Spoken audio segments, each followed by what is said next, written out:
Alright, hey guys, welcome to this week's weekly recap, our fitness recap, where we're going to go over the three main apps that I recommend using. We've got one here, it's called Trainerize. That's where we track the actual workouts, and they're all linked together. So that's linked to the Fitbit, which I really love, my activity tracker, and that has lots of features. And then last but not least, your food log. Here I use the Chronometer, find it's fast and accurate. And so let's dive into it. Here we've got the workouts. Let's go over what we did last week. Alright, so we start with the upper body workout on Tuesday, November 5th. You know I like to do supersets, a lot more efficient. So there's a assisted dip. Then I followed that with the seated close grip row. 3 sets of 20. Moved on to the next superset, which was the barbell overhead press with Smith machine shrugs. Boom. 3 sets of 20. Moved right along to a dumbbell incline bench press.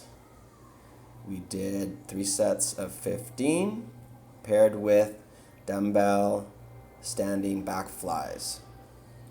3 sets of 20 with 10 pounds.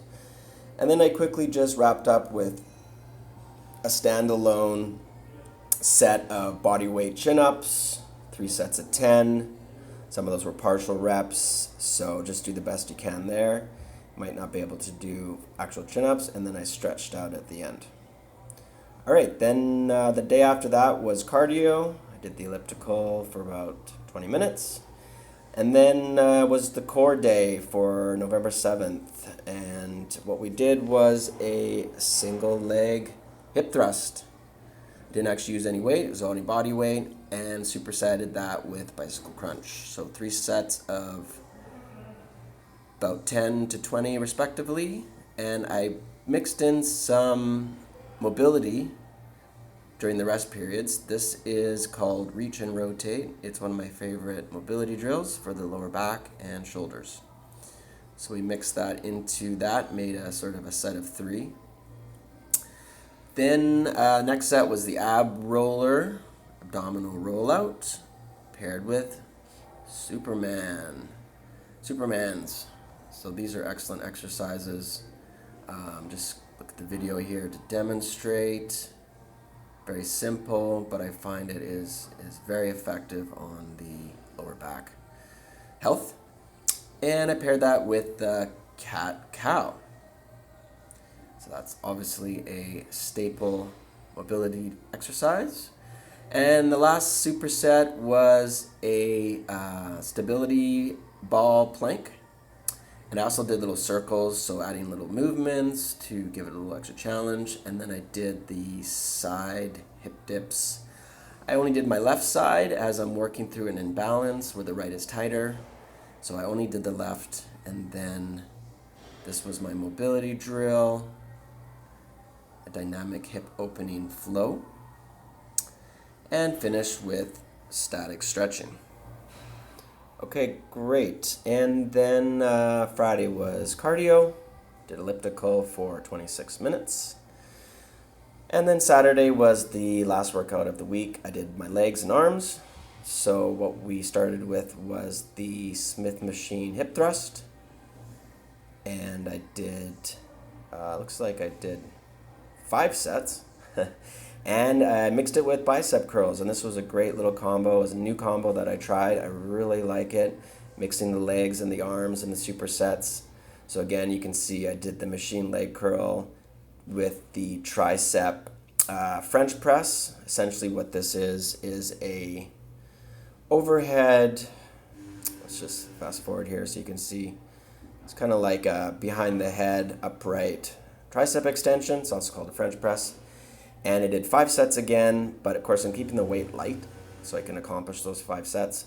And then we went to the leg extension. Leg extension supersetted with single leg calf raises. And then what we're doing after that would be actually a standalone just leg press. And so I just went and did 3 sets of 20 leg press at a pretty light weight to finish up the workouts for that week. Awesome. So let's look at the food log. So starting on November 3rd, I didn't really log. It's usually my day off. And then on Tuesday, you can see I had a Mars bars, but also, here's November 5th. So I had curry, cornflakes, spaghetti with turkey, salad, a little bit of cheese. Okay, November 6th, cornflakes again, spaghetti, ground turkey. So you can see the leftovers from the night before. And then at night there was potatoes and tofu. And then the next day, again, I got that leftover potatoes and spaghetti. Looks like I had, and some pie for dessert. And so on November 8th, I had spaghetti, cornflakes, veggie dogs, some with cheese on it, ketchup, and some lentil soup, which I made. November 9th was more lentil soup, which I had leftovers, and then some chocolate, some eggs, and a salad, which I really recommend. Having a salad should be non-negotiable pretty much every day. And so that was kind of my week of food. You can see they're just simple foods that I enjoy eating regularly, and they're affordable, and you can see lots of carbs, so don't be afraid of carbs. Carbs are your friends. Next, we've got the Fitbit, and what we've got here is an average of 7,294 steps. I had an average of 2,772 calories burned. Then we look at the weight. Looks like I got to 180, which was a nice new all-time low. See the graph here trending down. Of course, what I'm going for is weight loss.